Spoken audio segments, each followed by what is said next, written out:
मूं वटि गोहर गुफ़्तो आहे कोहर मां वटि कोन्हनि जेके मां ॼहारी वेराईंदो आहियां छो जो अश्क जे मुठनि कातीअ जे कुठनि खूह जे ॿुॾनि कुहाड़नि जे कुटनि जा गुफ़्ता खणी संगत सां चोर कई आहे मथां चओ त कड़ोल ॻाल्हि करे वियो माना नथो ॿुधाए अबा कातीअ कुठल हज़रत इस्माइल हुयो अबा खूह जो ॿुॾल हज़रत यूसुफ अलैहिस्सलाम हुयो अबा कुहाड़नि जो कुटल मजनू दरवेश हुयो अश्क जो मोयल असांजो इमाम हुसैन हुयो जो करबला जे मैदान में 72 टन कुहाए निर्वार थी अश्क ॾेखारियईं त अश्क साईं हीअ शइ अथव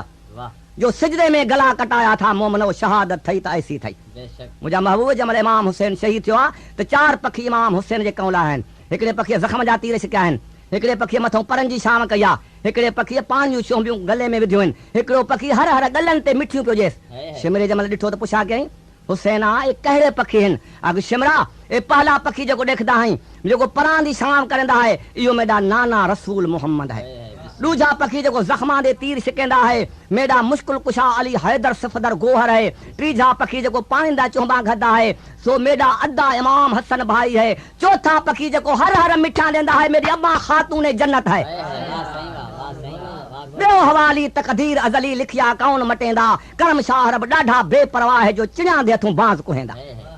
मुझा महबूब है अश्क इमाम हुसैन ॾेखारियो बाक़ी गुज़े वाला ओशाक दरवेश आहिनि जीअं मुर्शिद लतीफ़ आहे जीअं शहनशाह इनायत आहे जीअं बेदिल फ़क़ीर आहे जीअं सुल्तान बाहू आहे जीअं बाबा फरीद साईं आहे जीअं रखियल घोट आहे जीअं चीज़ल साईं आहे जीअं मुंहिंजो मुर्शिद रहबर ॿुढल साईं आहे इहे गुज़े वारा ओशाक दरवेश जन ॾिसी ॻाल्हि कई आहे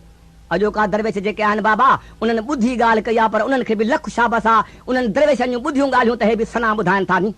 हाणे मुर्शिद लतीफ़ चवे त नकी कुन फयकून हो नकी हो लिंग लहम न ताबियो हो बुत में न अञाई हो आदम पोइ मुंहुं जे उते दम पे मिली मुलाक़ातियूं कयूं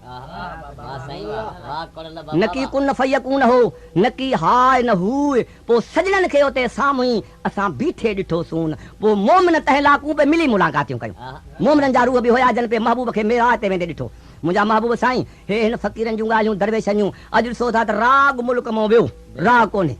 सना मुल्क में वही सना कान्हे अज तौहीद फ़क़ीरन था ॻाइनि मुंहिंजा महबूब अॼु छा आहे मुल्क में पाण सम्झो था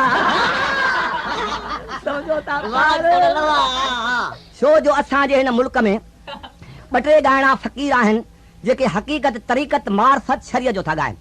कहिड़ा कहिड़ा जीअं गुलाम हैदर फ़क़ीर आहे मोहम्मद आलम साईं आहे जीअं साईं होॾो कमाल फ़क़ीर दरवेश आहे जीअं साईं इलाही बख़्श ऐं शमन साईं आहिनि जीअं साईं हिम्मत फ़क़ीर ऐं शमन साईं मुंहिंजा महबूब इन्हनि वटि बि हक़ीक़त तरीक़त जो ॻाइणो आहे सना जो ॻाइणो आहे जो मुंहिंजे बाबा मस्त साईं जा तालिब आहिनि बाक़ी अॼोको राग जेको रननि जो ॿुधो अथव ऐं लिखता